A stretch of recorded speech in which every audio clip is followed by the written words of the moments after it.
അതല്ല പ്രധാന ഇഷ്യൂ. അത് നിത്യ അവളെ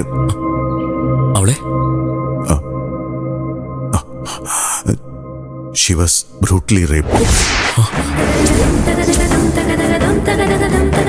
അതിക്രൂരമായ ശാരീരിക പീഡനം.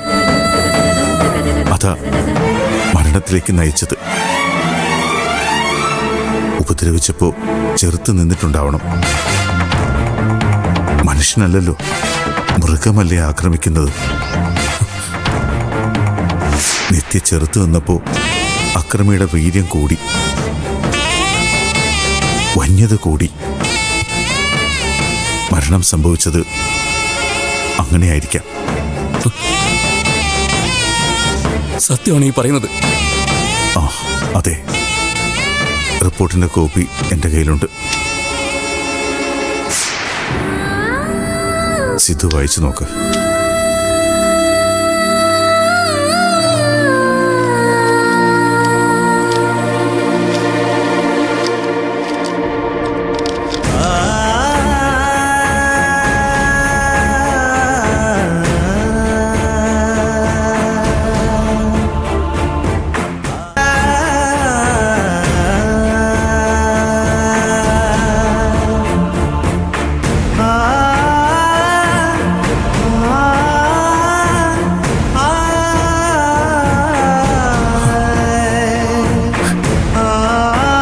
എന്റെ ഡോക്ടറെ, ഞാനീ കാണുന്നത്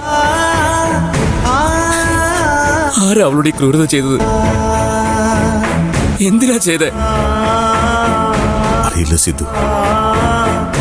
ലോകത്തൊരു പുരുഷനും ഒരു സ്ത്രീയോടും ഇങ്ങനെ ചെയ്യരുതെന്ന് നമ്മൾ ആഗ്രഹിക്കുന്ന ക്രൂരതയാ ആ ബാസ്റ്റഡ് നിത്യയോട് ചെയ്തത്. ആരാണ് ചെയ്തത്? എന്തിനു വേണ്ടി ചെയ്തു? അതൊന്നും നമുക്കറിയില്ല. ആര് ചെയ്താലും നിയമത്തിന് കൊടുക്കാവുന്ന പരമാവധി ശിക്ഷ അത് വാങ്ങിക്കൊടുക്കണം നമ്മൾ. പാവം നിത്യ,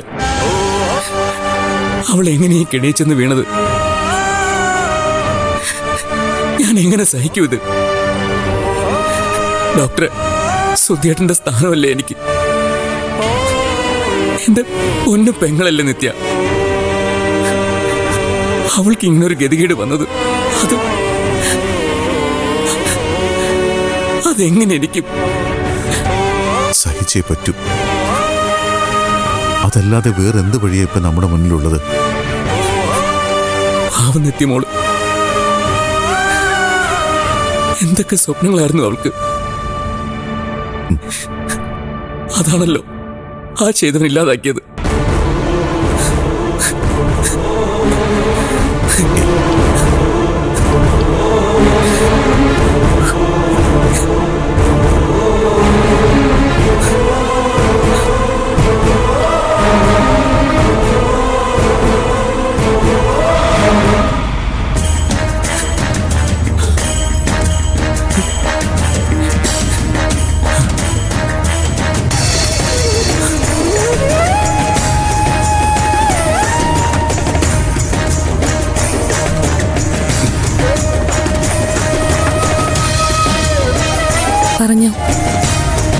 പറഞ്ഞു.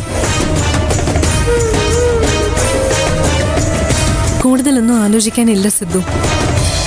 ഇതിന്റെയൊക്കെ പിന്നിൽ അവനായിരിക്കും, ആ ശരത്ത്. പക്ഷെ ശരത്ത് അവൻ സ്റ്റേഷനിലടക്കം വന്നിരുന്നല്ലോ. അതൊക്കെ അവൻ ചെയ്യും. കൂർമ്മ ബുദ്ധിയല്ലേ. ഇനി നേരിട്ട് ചെയ്തല്ലെങ്കിലോ വേറെ ആരെങ്കിലും വെച്ച് ചെയ്യിക്കാലോ. കൊല്ലാനായിരിക്കും പറഞ്ഞിട്ടുണ്ടാവുക. പക്ഷേ അവര് അപ്പോഴും ഒരു ചോദ്യത്തിനുള്ള ഉത്തരം നമുക്ക് കിട്ടിയേ പറ്റൂ. എന്തുകൊണ്ട് പുറത്തു പോകുന്ന വിവരം നിത്യ ദേവികയെ അറിയിച്ചില്ല? സാധാരണ ഇങ്ങോട്ട് തിരിഞ്ഞാലും ദേവികയോട് പറയാനുള്ള നിത്യ ഇത്തവണ മാത്രം എന്തുകൊണ്ടത് ചെയ്തില്ല? അതിലെന്തോ ദുരൂഹതയില്ലേ? ഉണ്ട്, ആ ദുരൂഹതയിലുണ്ട്. ആര് നിത്യ ഉപദ്രവിച്ചു എന്നതിനുള്ള ഉത്തരം. അത് ശരിയാ. അല്ല, എന്താ തീരുമാനം? ദേവിക അറിയിക്കേണ്ട വിവരം? അത് വേണോ? ദേവിക ഈ വിവരം അറിഞ്ഞാൽ തളർന്നു പോവും. സ്വന്തം അനിയത്തിയെ പോലെയായിരുന്നു ദേവിക്ക് നിത്യ. എപ്പോഴായാലും അറിയും. എത്ര നാള് പറയാതെ നമ്മൾ മറച്ചു വെക്കും? നമ്മൾ തന്നെ പറയുന്നതാണ് നല്ലത്.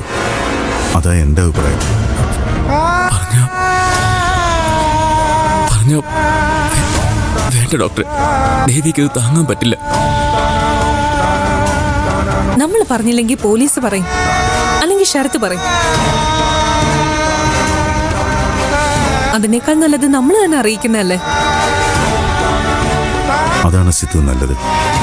നമുക്ക് ദേവിക ഇങ്ങോട്ട് വിളിക്കാം. അത് വേണ്ട ഡോക്ടറെ. ഇപ്പോഴത്തെ അവസ്ഥയിലും ദേവികയെ വീട്ടിൽ നിന്ന് വിളിച്ചിറക്കുന്നത് ശരിയല്ല. ഞാൻ അങ്ങോട്ട് ചെല്ലാം, എന്നിട്ട് പറയാം. അതാ നല്ലത്. വേണമെങ്കിൽ ഞങ്ങളും കൂടെ വരാം. വേണ്ട, എല്ലാരും കൂടി കണ്ടാ വീട്ടുകാരെ പേടിക്കും. ഞാൻ മാത്രം പോവാം.